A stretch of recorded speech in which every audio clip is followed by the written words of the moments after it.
ચોબારીના ચોકમાં રૂડા ઝરમર વેચાય. સવા બાપા એનું તમે શું કીધું? હવે એને ચોક પાડવાની છે. આ બહુ મોટી વાત. એનો અર્થ એમ છે હા હા કે ઝરમરના વાસણો આવે. અમારામાં પેલા વેચાતા, હવે વપરાશ બંધ થઈ હા ગયો. હા હા એટલે ઝરમરના વાસણો બહુ હાલતા. હા હા પેલા માટીના વાસણો હતા ને પછી ઝરમર નીકળ્યો. ઝરમરના વાસણો હતા એ કદાચ તમને માનવા બનાવે તો હું તમને બતાવું. હા આ ઝરમરનો વાસણ છે ને એનો આ રીતનો અવાજ હા જોજો. વાહ.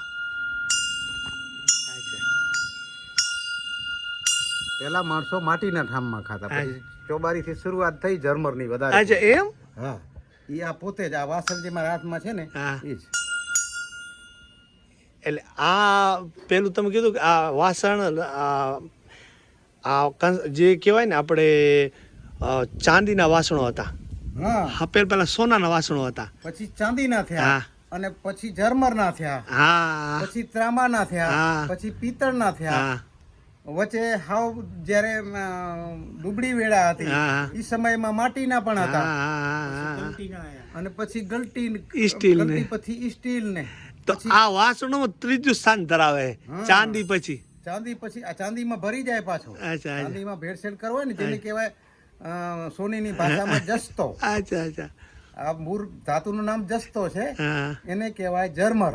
અચ્છા આ અમારી જર ભાષામાં અમે ઝરમર હા કહીએ. એ અમારે ચોબારીનો જે ચોક કહેવાય એમાં મોટી બજાર હતી, અચ્છા એમાં આ વાસણો વેચાતા ખૂબ. અચ્છા અને વાણિયા અને લુવાણા બધા વાસણો રાખતા. અચ્છા દાગીના નહીં, ઝરમર. આ ઝરમરના વાસણ. દાગીનો નહીં, હા ઝરમર તો દાગીનાનું નામ એટલે માણસોને એમ કે ઉજવવાનો વિચાર. નહીં નહીં નહીં, હા. એમ નથી. અવરો છે બધું. અચ્છા આજે આ એનો અવાજ છે. આવો અવાજ તમે લગભગ કોઈ ધાતુનો નહીં સાંભળો. વગાડો વગાડો. તો લાગેલી એની ધ્વનિ આખી અલગ છે. કહેવાનો બાપાનો મતલબ હા.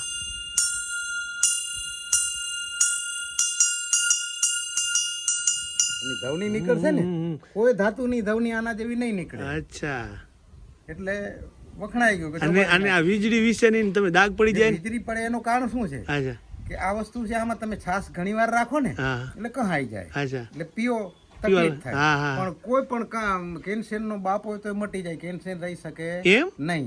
મેન ખાવાનું કારણ આમાં આ જ.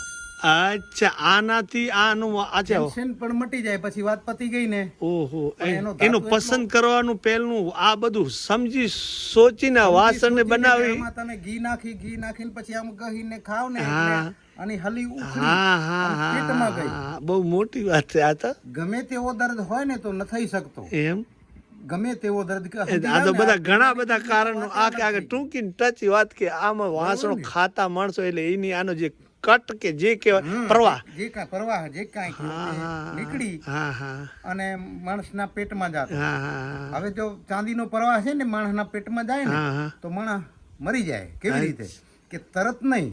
ચાંદીને કલાક એક તમે રાખી મૂકો છાસમાં, અચ્છા અચ્છા પછી છાસ તમે પીઓ. અચ્છા રામ બોલો ભાઈ રામ. આ પાછો કોક રામ કરીને નાખે. ના ના એટલે ચાંદીનું વાસણ ના પીવું. અને હવે આ વીજળી વિશેનું શું કીધું તમે? ચોખા રાખ્યા ઈ ચોખા આ રાખીએ છે ને આને બરાબર ગહીને રાખો. બહુ તડકો તપ્યો એના ઉપર ચોખા નાખો એટલે ચોટી જાય.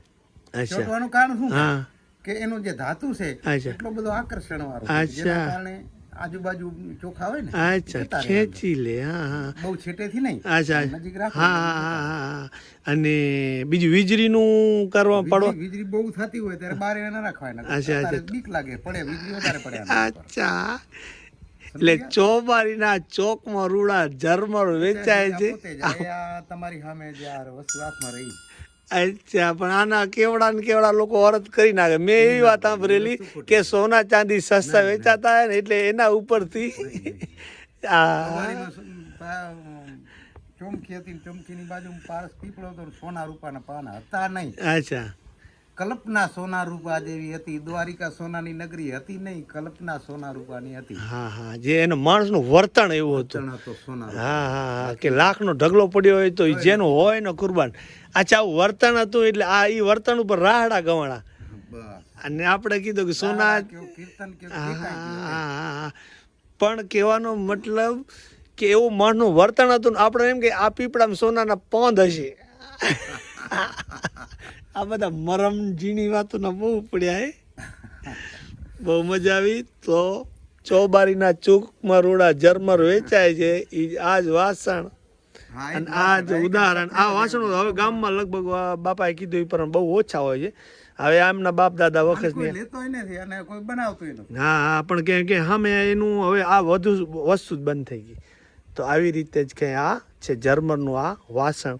કેટલા ટાઈમ પહેલો નો છે. તમે તો આવી પરિસ્થિતિમાં જોતા જાઓ તમારા બાપ દાદા વખતનું હોય. ક્યારનો હશે ભગવાન. હા પછી નામ બચ્યો છે, લોટીઓ હતી પાણી પીવાની. અચ્છા ભૂકંપમાં ગોબાઈ ગયો ને ખોવાઈ ગયા. હા. હા હજી એક અડાડી પડી છે જરલ ભાંગર. અહીંયા નથી એમ કીધું. તો આવી રીતે આ આ રીતે જ્યારે બહુ વાદળો થાય ને ત્યારે આ દાદરો દેખાતો હશે. હા હા એને અમારી ભાષામાં અમે કહીએ વાદળો બેહી ગયો. હા વાદળો બેસી ગયો એટલે એ પાહ બેસી જાય. પાહ બેહી જાય વાદળાને. હા. એ રીતે એને કટ ચડે ને એ કટ પેટમાં જાય તો નુકસાન થાય. હા હા હા એટલે આ સાફ સુથરું હોય ને એને વાપરો તો ફાયદાકારક. નકા નુકસાન. હા હા હા એટલે આ બધી મોટી વાતો છે. તો આ પણ આજ ઝરમરની આપણે ચોબારીના ચોકમાં આપણે બેઠા છીએ. ચોક તો અહીં કેટલો છે બાજુમાં થાય. હા પણ આ ચોબારી ગામમાં આવ્યા છીએ એટલે આ વસ્તુ યાદ આવીને આ બધું જેને કહેવાય હા તમને હું મારે સમયસર બધું મળી ગયું ને કોઈને આવી ખબર ન હોય. તો આ થઈ ગયું ઝરમરનું વાસણ. સોના પછી ચાંદી આવ્યું ને ચાંદી પછી ઝરમર આવ્યું અને પછી બધા જે તે કહેવાય પિત્તળ ને કાહું બધાય પછી ઉત્પન્ન થયેલા છે. તો આવી રીતે આટલું આ બાપ દાદાની નિશાની અને આવું જ છે કે આ ઝરમર આપણું.